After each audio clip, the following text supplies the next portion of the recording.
Hey everybody, I know it's been a while since my last review. I was on a roll for a little bit, but then life happens and I've been very distracted.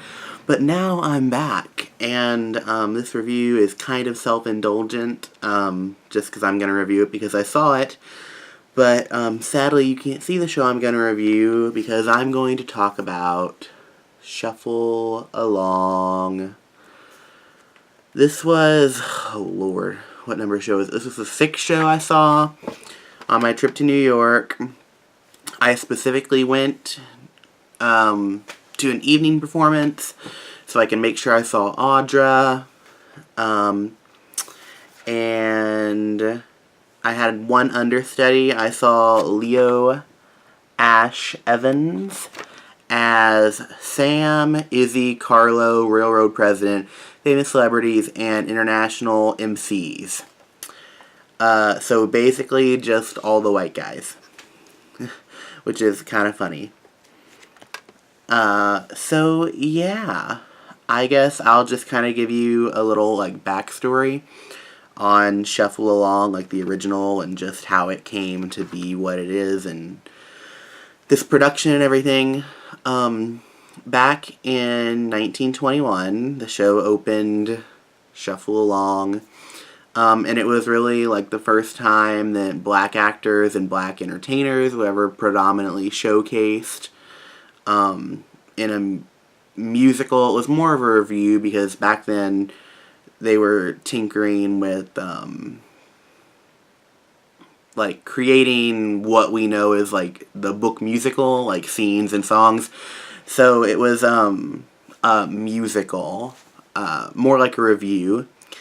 And, yeah, it came in and it took New York by storm, and it ran for 510 performances in 1921, which is kind of astounding for the time, because a lot of the time shows would open in the spring, play through the summer, and then the show would pick up from New York and go on tour.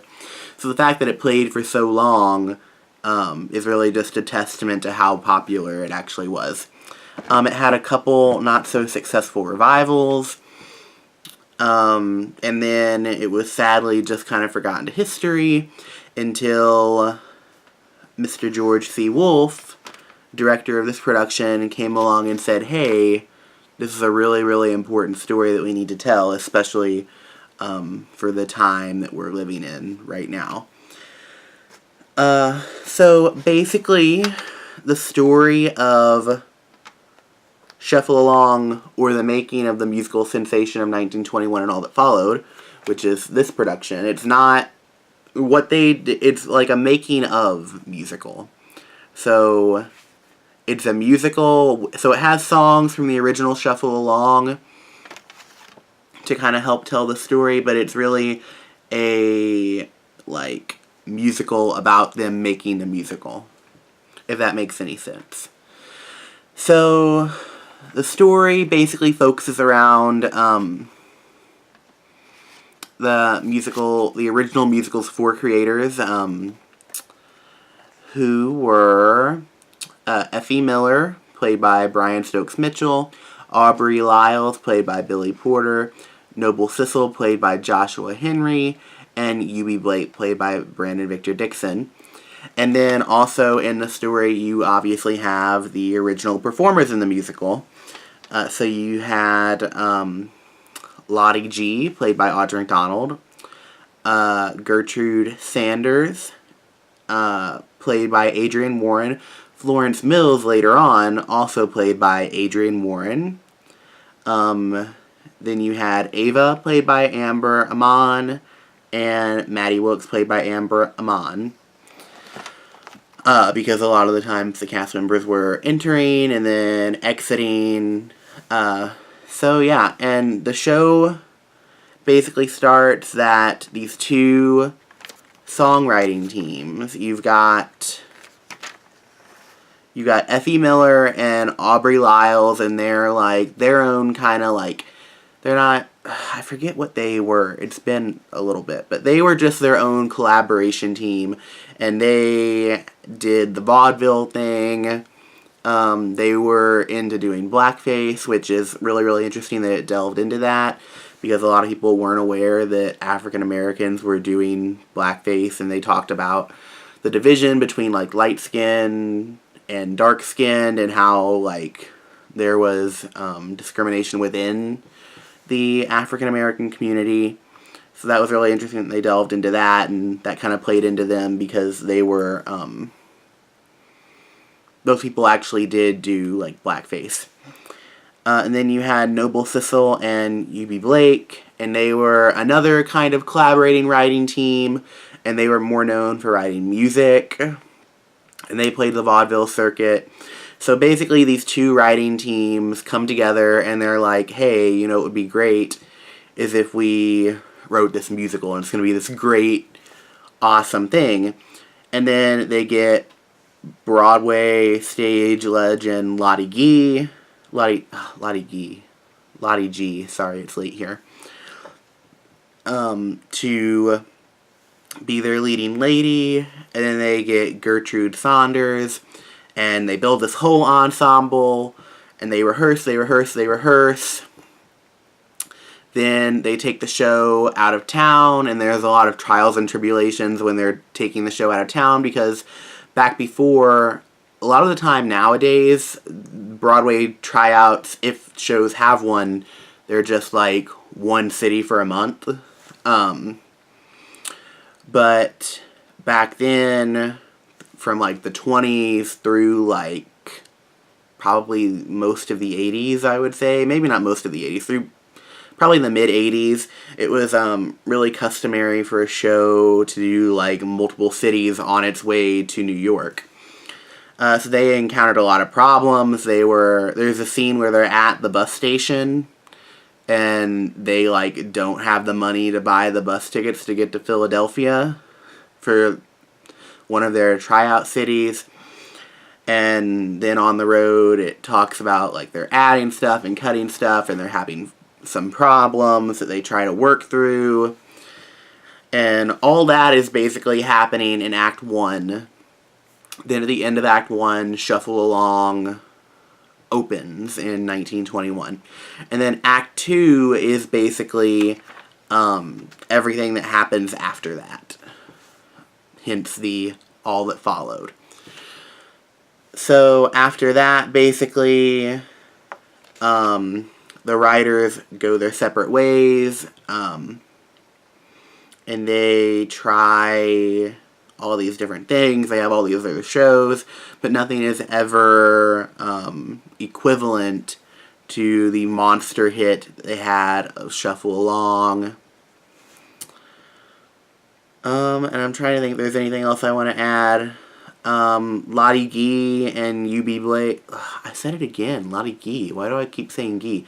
Lottie G and U.B. Blake, they kind of had this little romance during the time of Shuffle Along, and it kind of dives into that, and they kind of tried to make it work, and then it ultimately didn't. And it kind of focuses, at least for a song, Lottie G. Oh my god, you guys, I said it again. I'm so fired. I'm fired. Lottie G, it focused a little bit on her, like, solo career, and she, like, had gone to London to do some stuff. And I'm trying to think if there's anything else I'm, like, leaving out. So basically my overall feelings about the show is I enjoyed it for what it is, and seeing a cast like this on a Broadway stage is incredibly special, and that's one of the main reasons I made sure I saw it, because I wasn't originally planning to, because I thought it was going to stick around a lot longer than it did.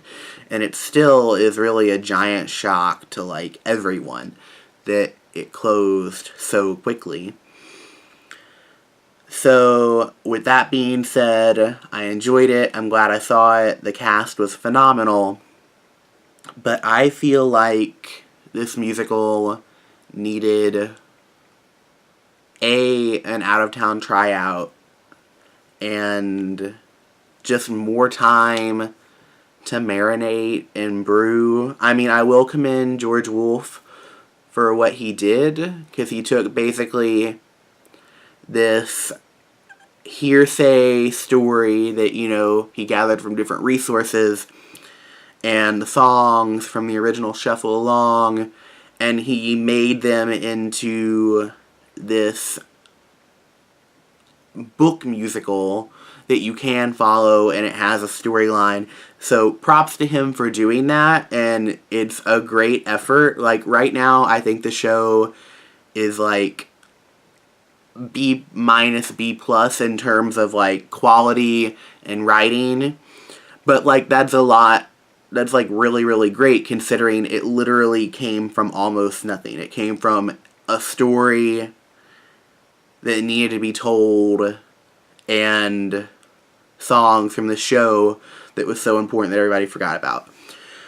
So I think if it had done an out-of-town tryout and had maybe waited a season to come in to where Audra McDonald could devote more time to it, to where, you know, the ticket sales wouldn't have, you know, faulted. And I'm in no way faulting Audra McDonald for the show closing.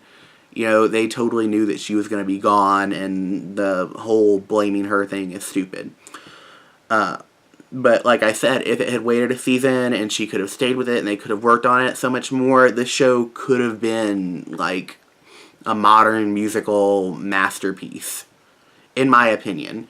So it's just a shame that it's never going to get that chance because it came in too soon, in my opinion. And this is a show that I don't foresee being revived for at least 30 years, if ever. So yeah, kind of sad to think about, but the lucky people who saw it, and it's a shame there's not going to be a cast album. Breaks my heart, because the performances are amazing, and I'll talk about them now, actually. Brian Stokes Mitchell was, I mean, I don't know what I'm going to say about each individual person because they were all amazing.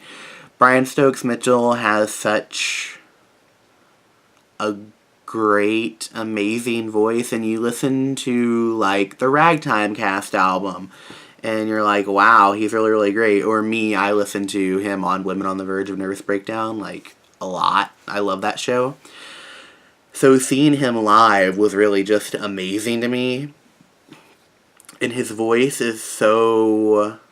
It's like, it's recorded well, but seeing it live is just like a whole different experience. And then Billy Porter as Aubrey Lyles was fucking hilarious. He stole every scene that he was in, every movement he made, every line that he said was just like one of the funniest things ever. But then on the other side, he also had some really, really heartbreaking moments.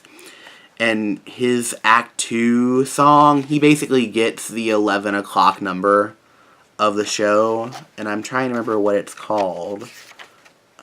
Is there a song list in here? It would be great if there was. I think it's called... Because I don't think there's a song list in here. That's weird. I believe it's called Lowdown Blues. But anyway, he just does some vocal acrobatics that made my jaw drop and the audience explode. And then Joshua Henry as Noble Sissel was great. Him and Brandon Victor Dixon had amazing chemistry together. He sounded amazing on all his solo stuff. And I've loved him ever since hearing him in Violet. I'm sure that's where a lot of people fell in love with him. His voice is insane. Then Brandon Victor Dixon as U.B. Blake was really, really great. As I said before, him and Joshua Henry had great chemistry, but equally him and Audra McDonald had really, really great chemistry. They had a really, really sweet kind of love story, even though it was actually kind of an affair most of the time. Anywho, really, really great. It's really exciting that he's going to be in Hamilton now. He's the new Aaron Burr, so you should definitely go check him out if you can get a ticket, which, you know, that might be easier said than done. Then, as Lottie G, I said it right that time, Audra McDonald was just wonderful. I had never seen Audra in a show before. I've seen her in concert, and her voice is just magnificent. It always blows me away. And she's tap dancing, you guys. She did this thing, you know, and she did it while she was very, very pregnant. And it was just an amazing, amazing experience to see, you know, she's a living legend at this point. To see her, you know, giving everything she could to this show. It was really, really special. And then Adrienne Warren as Gertrude Saunders. Incredibly hilarious. That was kind of a diva role that she got to play with, and really, really just comedically driven. And then as Florence Mills, she really brought out her, like, sweeter, more vulnerable side for that character. And it was all just really, really great. Amber Amon was great. She didn't have a ton of scenes, but whenever she was on, whenever she was singing, you could tell it was her. She wails. A+, Amber Amon. And then just a shout out to Leo Ash Evans, who was on for Brooks Ashmanskas. Really, really great. Really, really funny. Played all those roles just spot on. So yeah, this review is already running kind of long. Oh, I cannot leave before I give humongous, giant props to Savion Glover. His choreography was amazing. It was my favorite part about the entire evening.